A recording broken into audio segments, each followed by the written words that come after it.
अस्सलाम वालेकुम, welcome to my channel cooking with Nabira. आज हम बना रहे हैं हैदराबादी मिर्च मसाला। उसके लिए मैंने ली एक पाव बड़ी मिर्च है, जो मैंने बीच में से कट कर दी थी। मिर्च बीच मैंने नहीं निकाला था।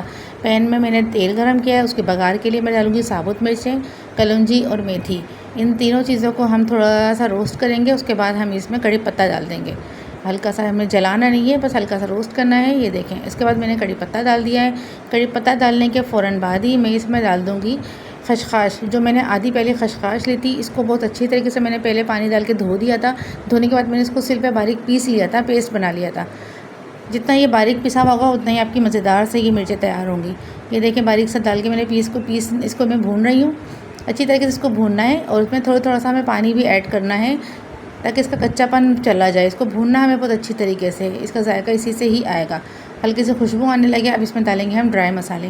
ड्राई मसालों में जाएगा आधे चम्मच हमें पिसी हुई मिर्चें डालनी है, आधे चमचे हम इसमें हल्दी डालेंगे, आधे चम्मच ही हम इसमें नमक डालेंगे। नमक डालने के बाद हम इसको मज़ीद और भूनेंगे, ताकि ये जो ड्राई मसाले हमने डाले हैं ये भी अच्छी तरीके से भून जाए।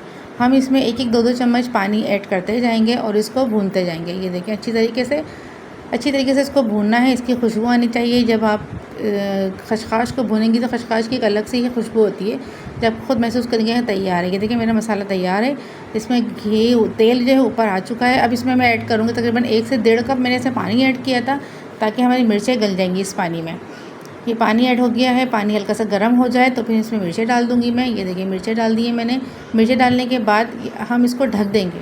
तकरीबन 10 मिनट या 7 मिनट में ये गल जाएंगी मिर्चें। ढकने के बाद 10 मिनट हम वेट करेंगे। उसके बाद जब हम देखेंगे तो ये हमारी मिर्चें अच्छी तरीके से सॉफ्ट हो चुकी होंगी। ये देखें, सॉफ्ट हो चुकी हैं। अब इसमें डालूँगी मैं इमली का रस, जो मैंने आधी पहले निकाल के रखा था। अब अपने हिसाब से डाल देगा जितना खट्टा पसंद है। इमली का रस डालने के बाद हम बस 2 से 3 मिनट इसको दम पे लगाएंगे, ताकि इमली का रस और मिर्चें एक साथ हो जाएं। ये देखें जी, तैयार है हैदराबादी मिर्च मसाला, बहुत ही मज़ेदार सा। अगर आपको मेरी रेसिपी पसंद आई है तो प्लीज़ मेरे चैनल को सब्सक्राइब करें और मुझे दीजिए इजाज़त। अल्लाह हाफ़िज़।